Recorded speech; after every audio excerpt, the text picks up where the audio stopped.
c'est Stéphane, votre ingénieur consultant en système d'information.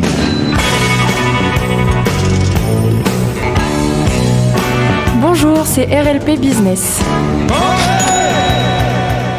Bonjour et bienvenue sur RLP Business, un nouveau direct depuis les studios de Coulommiers-Chamiers à Périgueux. Aujourd'hui, un spécial immobilier, un spécial parcours entrepreneurial, un spécial propriété immobilière. Aujourd'hui, nous avons avec nous Monsieur Rémi Montagu de DNA Home. Monsieur Montagu, bonjour. Bonjour. Vous allez bien? Tout va bien? Tout va bien, ouais. Tout va bien, c'est parfait. Eh bien, écoutez, nous parlerons de tout ceci juste après la chronique. Les actualités de la semaine, ne bougez pas, c'est juste après ça.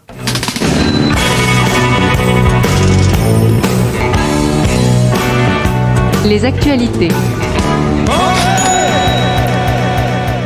Actualité. Alors, marché immobilier, qui est quelque chose qui intéresse beaucoup les Français parce que nous voulons tous être propriétaires. C'est marqué dans nos gènes, dans notre destin, dans nos volontés intérieures. Et le marché de l'immobilier, depuis quelques années, si vous voulez, et ben, il y a des hauts, et il y a des bas, et il y a des hauts et des bas. En 2022, le marché était marqué par une chute significative à cause de la hausse des taux d'intérêt. Vous savez, les fameuses banques, là, lorsqu'elles vous prêtent, il y a des taux d'intérêt. Plus les taux d'intérêt sont élevés, plus c'est cher de rembourser, moins on prend d'emprunt, moins on prend d'emprunt, moins on achète, etc., etc. Donc une baisse brutale des transactions, 1,2 million de transactions en 2021 qui sont tombées à 770 000 fin 2024. C'est pas que le Covid, c'était un véritable phénomène historiquement bas. Du coup, les prix ont reculé avec une correction moyenne de 4 à 7%. Et on a vu aussi, moi j'ai parlé avec des notaires et d'autres professionnels, un mouvement de population des grandes villes vers le rural. Cependant, depuis mi-2024, des signaux de reprise émergent. Les taux d'intérêt se stabilisent, ont tendance à remonter un petit peu, la politique monétaire de la Banque centrale, etc. Bon, en fait, il y a plus de pouvoir d'achat pour les ménages, avec une hausse estimée à 4 à 7 mètres carrés de surface accessible depuis 2023. En gros, il est plus simple depuis fin 2023-2024 d'acheter. Mais le marché du neuf reste plus fragile, avec une chute des mises en chantier et des ventes en berne, et surtout une arrivée, on en parlera aussi, de normes environnementales strictes et extrêmement restrictives qui font qu'il est parfois de plus en plus compliqué d'avoir un logement ou quelque chose aux normes. Et ça va notamment toucher le marché de l'occasion. En résumé, le marché immobilier est en transition. L'ancien montre une reprise timide mais encourageante, avec des conditions de financement qui sont un peu meilleures. Le neuf a encore un peu de mal à sortir de la crise, mais il y a des effets de niche. Et puis surtout, il y a plusieurs marchés. Il y a le marché pour soi, et il y a le marché pour l'investissement. Rémi Montagu, fait quand même 16 ans que vous faites de l'immobilier. Vous êtes passé par un certain nombre d'entreprises, des grosses enseignes nationales et internationales, donc une formation commerciale, marketing profonde, donc une sensation à l'évolution des affaires d'argent, de marché, de cibles et autres. Vendre des maisons, des immeubles, des appartements, c'est quand même assez conséquent. Qu'est-ce que vous pensez du marché immobilier actuellement? Le marché, il est découpé évidemment en plusieurs orientations. Il y a évidemment l'orientation de l'utilisateur, celui qui achète son logement perso. Bon, aujourd'hui, il n'a pas trop grand choix puisqu'il n'y a que des logements anciens vraiment disponibles sur le marché. Il y a très peu de logements neufs. Donc aujourd'hui, ce segment est un peu fermé. Et puis dans l'ancien, la problématique, c'est qu'on est un peu comme dans l'automobile, on a des angoisses qui sont les angoisses quels produits acheter avec ces histoires de DPE là. Qu'est-ce qu'on nous dit là? Parce que le consommateur il comprend pas très bien le sens de tout ça. Il y a des règles partout. Voilà. Et ces règles, une jolie maison quand on a un coup de cœur, on a envie d'habiter dedans et puis on pense pas forcément à un problème d'énergie ou ce genre de choses. Ce qui fait qu'on peut acheter des produits qui nous paraissent extraordinaires mais qui en fait sont une catastrophe financière dans le long terme. Or, le logement coûte cher dans le temps. Donc, ça veut dire qu'on investit de l'argent sur de nombreuses années, avec des crédits, etc. Et si l'acquisition de départ, on va dire, le tir a été pas très bon, on garde le mauvais tir et ça veut dire que ça sera une difficulté financière après. Ne dit-on pas que l'immobilier, c'est un transport pour l'argent, la pierre, en fait, permet de conserver ses économies par rapport à l'inflation? On ne dit pas ça? Alors, ceci est vrai dans un passé, elle est beaucoup moins vraie aujourd'hui. D'accord. Parce que l'arrivée des normes fait qu'on est obligé de classifier les produits par rapport à ces normes. Les lois Allure, la loi Elan, tout ce genre de choses. Et je vous disais aussi toutes les classes énergétiques et compagnie. Avec un œuf qui arrive sur le marché avec un niveau de qualité qui n'a rien à voir avec ce qu'a été le marché de l'ancien. Aujourd'hui, on est à la RE 2020, on va sur la 25, on parle déjà de la 31 et de la 37.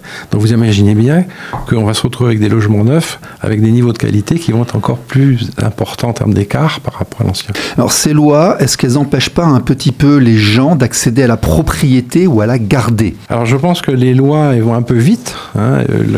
La pensée est bonne, mais la loi est rapide. C'est-à-dire qu'on est quand même dans pour une fois. Oui, pour une fois, oui.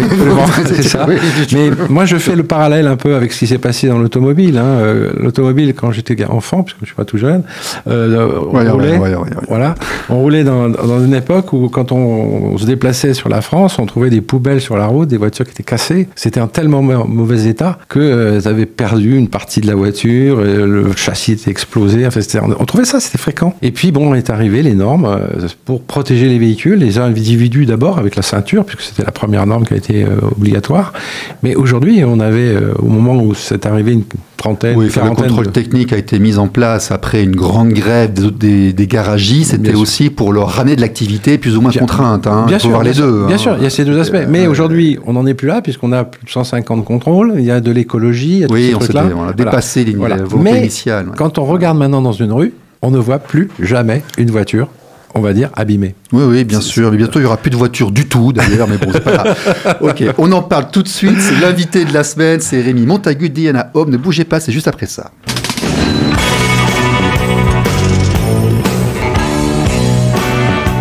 L'invité de la semaine.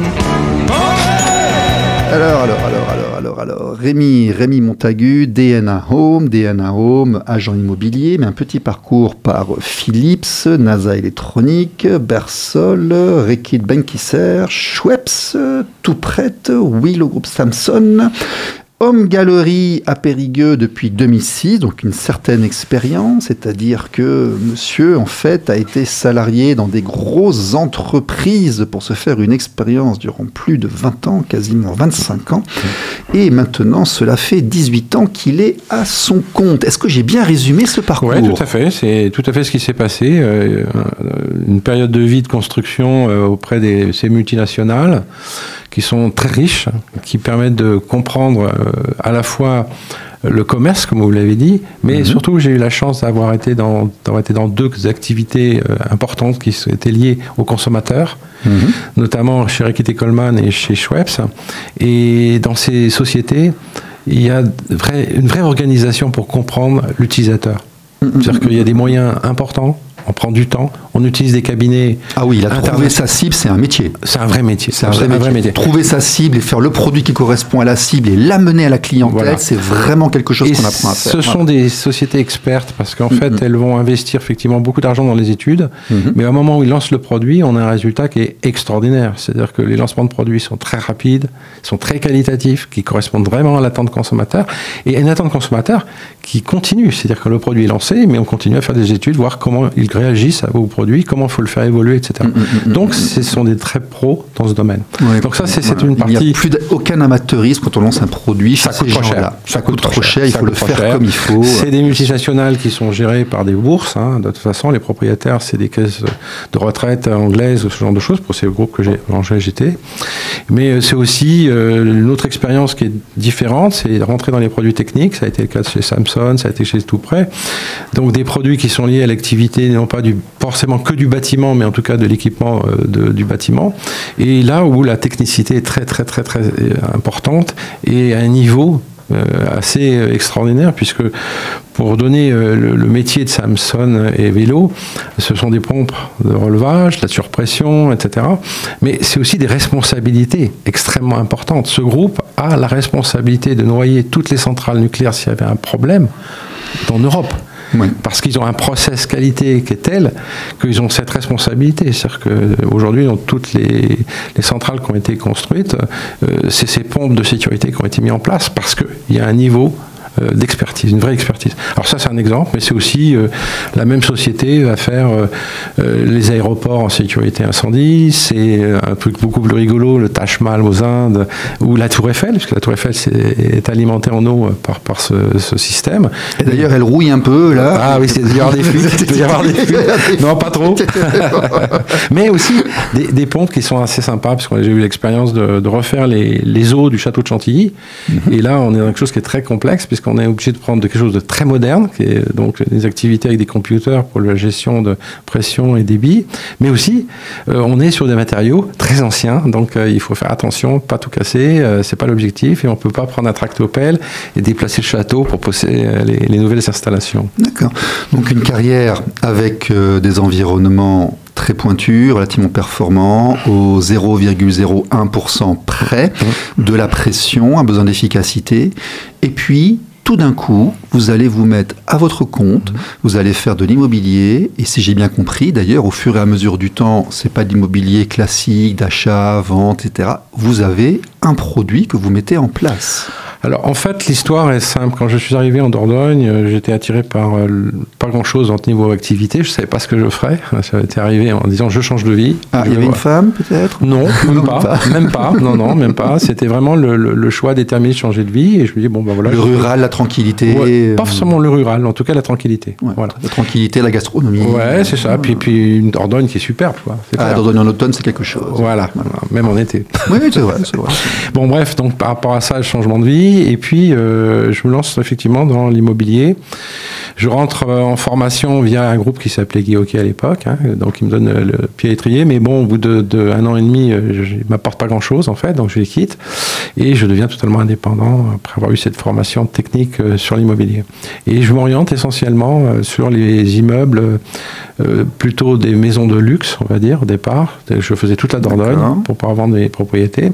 Et puis, on avait eu une crise, bon, il y a peut-être la crise, on a appelé ça la crise des Anglais. Qui soit en 2008 ? Ouais, c'est ça. Moi, j'étais à Dublin, je me souviens très bien. Ouais. Et donc, à la suite de ça, je dis, je vais faire autrement. Et c'est là où je suis rentré dans l'analyse des immeubles de rapport. Je me suis spécialisé dans ce domaine. Et ceci m'a ouvert les yeux il y a 7 ans, en disant... Alors, au départ, vous avez ciblé le haut de gamme, le luxe, il y a eu la crise, et ensuite... Définition immeuble de rapport. Alors, immeuble de rapport, c'est-à-dire qu'en fait, le client devient non plus un utilisateur, mais devient un investisseur. D'accord, c'est d'investissement. On achète, on fait construire, dans le but ensuite d'investir et de se faire des revenus avec un rendement. Absolument. D'accord. C'est un placement. Bien sûr. Comme la pierre est un placement. Voilà, tout à fait. Donc, spécialisé là-dedans, et puis je vous dis, il y a 7 ans, la réflexion fait qu'arrivaient les fameux DPE, les problèmes de l'énergie en Europe, etc. Et donc, je me suis dit, il y a peut-être des voies. Je pense que le marché de l'immobilier va changer totalement. En plus, je lis beaucoup ce qui se passe dans le monde, puisque c'est une culture que j'avais due à mes multinationales. Et voyant ce qui se passait dans des pays scandinaves, ce qui se passait en Chine, qui a une avance sur ce domaine énorme. Et à la suite de ça, je dis, il y a peut-être une orientation à avoir et créer une société qui soit plus de la construction, mais plutôt une société d'ingénierie. C'est ce qu'on a fait. DNAO n'est pas une société de construction.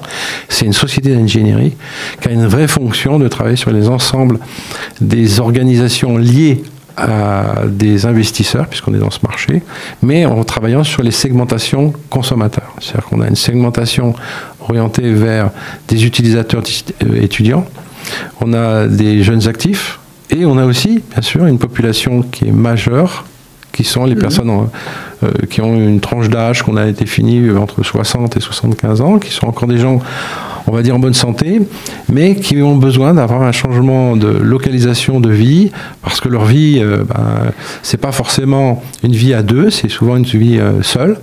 Donc, on recherche à vivre dans une espèce de colocation. Ok.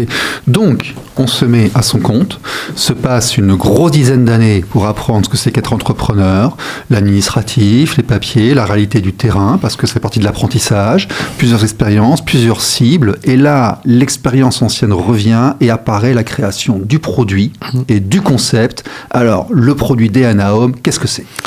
Alors Dynahome, c'est d'abord, Dynahome, c'est une société. C'est une société, une SAS, qui avait pour objectif de se lancer effectivement dans l'ingénierie. Vous êtes tout seul ou il y a des associés? Alors les associés essentiels, c'est mon épouse, hein, donc ça fait pas, voilà.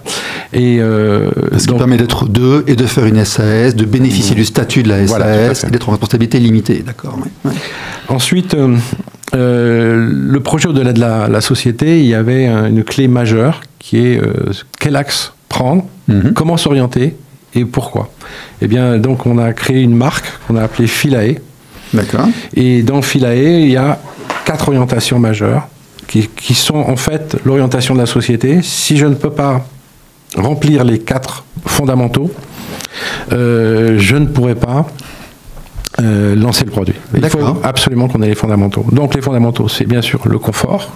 Ce sont des maisons sur mesure, hein, on va le dire aux gens. Voilà, c'est ça. Oui. C'est-à-dire qu'on s'est orienté effectivement pour simplifier au-delà. Mais si demain matin je faisais de la rénovation, ça serait la même chose. C'est la même pensée. Okay. Donc c'est une pensée qualitative. Qualitative, du confort. La nature de la construction, on est automatiquement dans toutes les nouvelles technologies. Et c'est aussi bien sûr, puisqu'on a des investisseurs, il faut qu'ils aient une rentabilité. S'ils n'ont pas de rentabilité, ça ne se passera pas bien. Et pour avoir une très bonne rentabilité quand on est investisseur, il faut que le produit soit extrêmement attractif. Ouais. Et ça, c'est une clé énorme dans ce métier. Parce qu'on s'est rencontrés avant, notamment dans une soirée accessible avec Pascal Percheron. J'ai vu un petit peu ce que vous faisiez. Ce sont des choses qui sont belles. Il y a un design. Il y a d'ailleurs un designer professionnel qui travaille avec. Et elles sont aussi éventuellement connectées avec de la technologie. Le terrain, c'est vous aussi? Oui, tout à fait. Ouais, donc, en fait, vous fournissez le terrain, un type de maison, et c'est un placement. Si tout à fait. En fait, alors j'ai pas fini parce qu'il y en a un 4e qui est un fondamental, qui est la sociologie. C'est-à-dire que tous nos produits, on fait des études consommateurs, ce qui n'est pas habituel dans ce marché sur des petits volumes, hein, puisqu'on n'est pas une multinationale. On reconnaît l'expérience. Voilà, c'est ça. Donc la sociologie, c'est comprendre le consommateur, pourquoi il est bien, pourquoi ceci, pourquoi cela. On a eu là des logements qu'on a livrés il n'y a pas très longtemps. On a vu les gens qui vivaient dedans depuis 3 mois pour essayer de voir comment ils appréciaient notre proposition, et on continuera ainsi de suite pour pouvoir faire de l'amélioration continue sur les différentes générations de produits qu'on va sortir. Bien sûr, parce que ça, on l'oublie un peu trop souvent. Vendre des maisons de manière générale, c'est bien, mais c'est pas suffisant. Il vaut mieux trouver une cible très précise. Exactement. C'est le concept de la niche, et ça marche toujours beaucoup mieux. Voilà. Alors nous, on a pris une orientation assez forte, qui est de dire, on fait d'abord du modulaire, 100% du modulaire, c'est-à-dire de la fabrication en usine. Ce qui permet, évidemment, en usine, on a la chance, évidemment, le constructeur peut faire une précision de tout ce qu'il fait avec du matériel d'usine, pas du matériel de chantier. Je mets pas en cause. C'est pas du préfabriqué, quand même. Ah non, pas du tout. D'accord. C'est pas du préfabriqué, puisqu'on est sur de la très haute technologie au niveau fabrication. Oui, ce que je comprends. Voilà. Ensuite, on utilise des matériaux qu'on n'utilise habituellement pas. Par exemple, nos logements, il n'y a pas de placo à l'intérieur. On se dit, mais comment on fait? On a un système de bois. Ce sont des plaques de bois qui sont compressées et qui sont, au niveau esthétique, qui sont évidemment bien beaucoup plus jolies qu'un placo tout simple. Ensuite, on va utiliser aussi, dans cette pensée de l'ossature bois, on va y introduire toutes les technologies. C'est-à-dire qu'on est bien sûr au-delà de l'ARE 2020, on a dépassé. On a intégré dans nos logements automatiquement des panneaux solaires, ce qui fait que dans des logements qui sont presque, je dis, on est presque à une autonomie énergétique. En tout cas, on l'est sur l'année globale. C'est le futur. Hein. On voit d'ailleurs aux USA, là, ils commencent à faire des maisons autonomes avec des recharges d'énergie pour les voitures. Ils se partagent l'électricité entre eux. C'est le futur. Oui, ça, tout à fait. De toute façon, on sait que l'énergie était un élément clé. Bon, mais c'est pas forcément l'attente que du consommateur, puisque là on est dans le cas de nos investisseurs. Le consommateur qui lui ne paye pas son énergie puisqu'il l'a payé dans son loyer intégré, puisqu'on a un système qui est comme cela, c'est plutôt l'investisseur qui est intéressé. C'est pour ça qu'il faut revenir à la sociologie en disant c'est bien les panneaux solaires, mais celui qui est à l'intérieur, ce qui est important, c'est que lui soit bien dedans. Bien sûr. Donc on crée un environnement, qui est... Il ne s'en rend pas compte en fait, il a un bénéfice de vie, mais il s'en rend pas compte. Voilà, c'est ça. Par contre, on a créé une documentation pour lui quand il rentre dans le logement, qui est un dossier qu'on appelle le livret d'accueil. D'accord. Pour expliquer comment on doit utiliser un logement qui lui est hyper isolé, avec un système de panneaux solaires, avec tout un tas d'éléments plus qu'on n'a pas l'habitude d'avoir. D'accord. Donc je prends un exemple pour comprendre ce que je dis. Si vous êtes l'été et que vous avez besoin de la climatisation elle sera pratiquement gratuite en termes de consommation puisqu'on a du soleil au moment où il fait chaud, donc il n'y a pas de problème. Maintenant, il faut pas, parce que c'est gratuit, qu'il faut le surconsommer et en fait perdre du confort. Bien sûr. Donc l'idée, c'est de dire à quel moment je vais avoir besoin de climatiser. Finalement, vu la qualité de l'isolation du bâtiment, il suffit de mettre une climatisation pendant 1 heure, 1 heure et demie, au moment où il fait le plus chaud. Après, la pièce va conserver évidemment la baisse thermique, puisqu'on bloque grâce à l'isolation. Si vous avez des matériaux qui effectivement maintiennent l'énergie... Exactement. Donc ça veut dire que pendant la nuit, on n'a même pas besoin de climatisation, donc on n'a pas besoin d'entendre le bruit d'un climatiseur, etc. C'est le concept des pierres à l'ancienne qui gardaient la chaleur et qui gardaient la fraîcheur. Exactement, exactement. C'est pour ça que quand j'ai écrit le process de Philae, c'est rien d'autre qu'un endroit très ancien d'Égypte. Et pourquoi ce concept? Parce que Philae, c'est du modulaire finalement. Pourquoi? Parce que quand ça a été construit, c'était pas pensé dans ce sens, mais quand il y a eu la construction du barrage d'Assouan, il a fallu déplacer ce fameux temple parce qu'il était sur une île où il allait être inondé. Donc on l'a démonté petit bout par petit bout et on l'a déplacé sur une autre île. Donc ça veut dire que le modulaire peut même fonctionner pour des produits extrêmement anciens. Alors quand je dis modulaire, c'est découpage de pièces pour pouvoir les déplacer et les mettre en place. Alors cette élaboration produit, c'est vous, je veux dire, mais c'est vous de la conception du matériau, en fait, ou alors est-ce qu'il y a un sous-traitant derrière? Est-ce que c'est une enseigne? Est-ce que vous avez tout mis au point vous-même? Expliquez-nous. Alors nous, notre métier, puisqu'on est une société d'ingénierie, c'est de mettre tout le concept au point nous-mêmes. Donc vous avez vraiment tout conçu? Tout conçu. Après, vous avez trouvé les fournisseurs, on a trouvé des partenaires, les fabricants, vous avez trouvé les assembleurs et les prestataires. Exactement. D'accord. Voilà. Donc c'est ça, c'est pour ça qu'on a quand même passé 2 années à travailler comme des malades là-dessus, et on a mis au point donc un produit en collaboration évidemment avec des fabricants. Vous l'avez déposé? Alors, le produit n'est pas déposé. Qu'est-ce qui empêche les gens de faire comme vous, en fait? Il faut un peu de travail pour se mettre au point. D'accord. Donc déjà, on prend de l'avance suffisamment pour faire en sorte que les gens ne puissent pas nous rattraper assez aisément. Et donc, on a marché. Sachant que c'est une façon de faire, il faut dire aussi ça. Sachant qu'on est dans de l'amélioration continue, comme j'ai pu le vivre dans les multinationales. Et ça veut dire que les produits que j'ai livrés, les premiers, c'était une génération 1. J'ai livré au mois d'août la génération 2. Et là, on est en train de préparer la génération 3. C'est-à-dire qu'en fait, au fur et à mesure qu'on avance dans le temps, on fait de l'amélioration de nos produits. Le premier est déjà très bien, le deuxième aussi très bien, mais on a amélioré tout ce qu'on a entendu, tout ce qu'il fallait faire pour que le produit soit encore meilleur. Et on a intégré un élément important. Quand il y a une nouvelle technologie qui arrive sur le marché, et il y en a tous les jours, parce qu'aujourd'hui, les technologies arrivent du monde entier, on va l'introduire. Il y a un boom technologique depuis 2 ou 3 ans. Extraordinaire.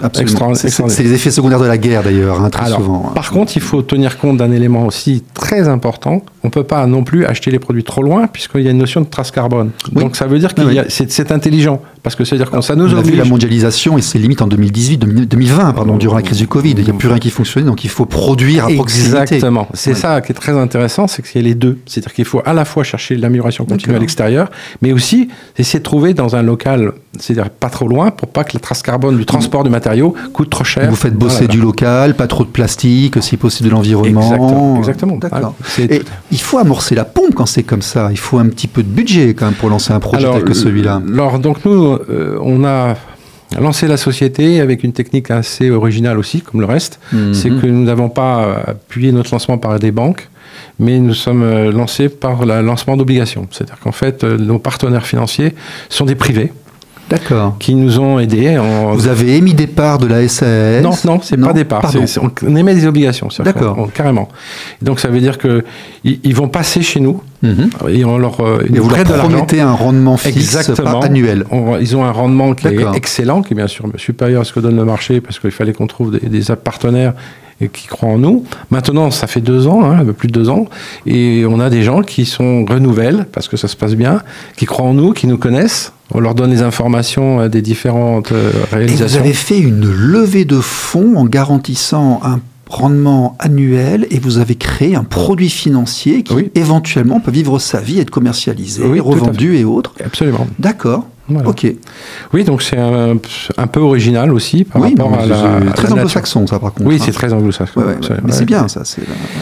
Disons que c'est un moyen qui nous a permis d'aller très vite. C'est l'autonomie, c'est la rapidité et l'autonomie par rapport aux banques. Voilà, c'est-à-dire que en coût économique, si on ramène à la ligne et la façon dont on travaille, on est à peu près au même niveau que si on avait travaillé avec des banques.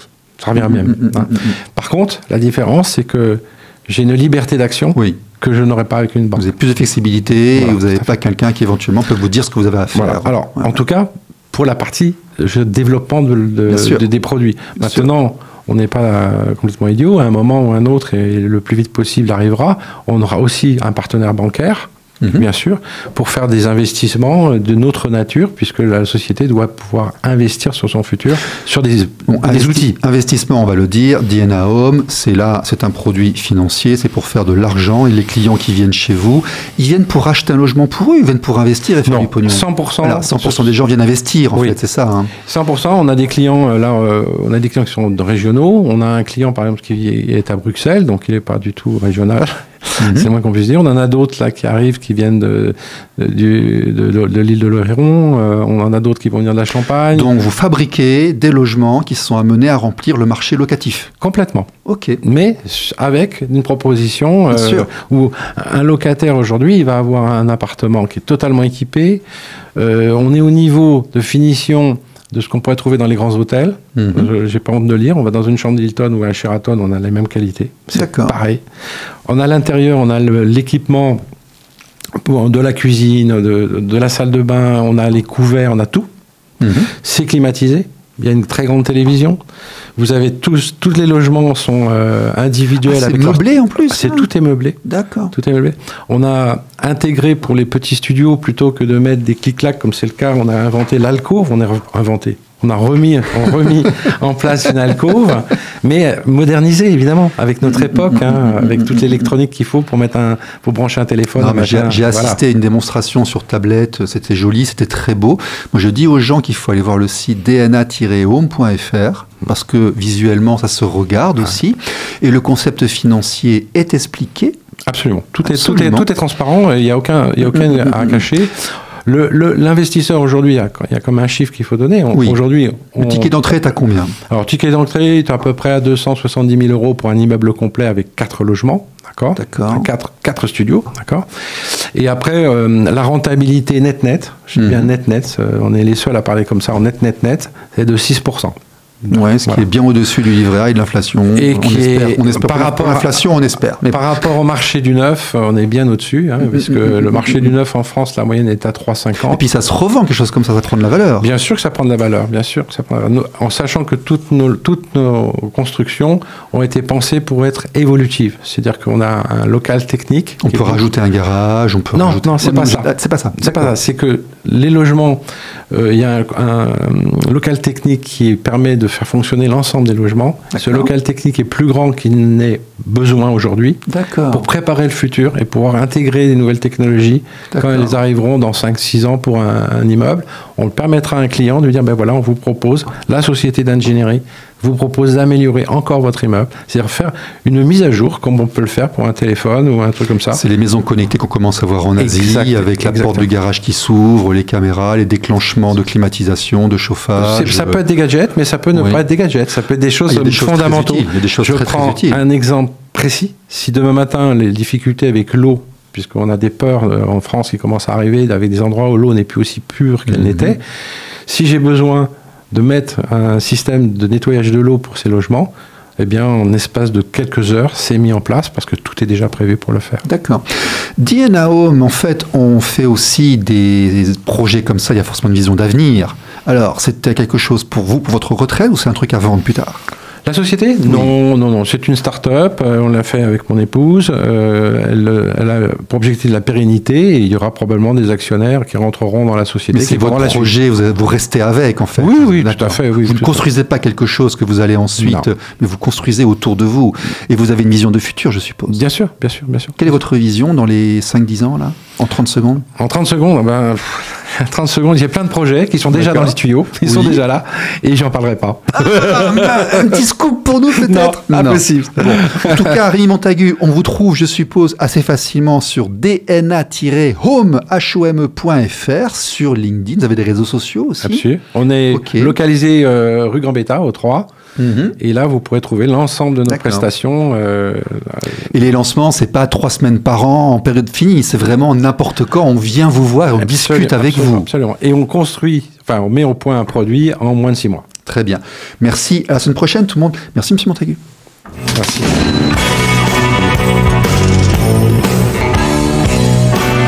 RLP Business. RLP.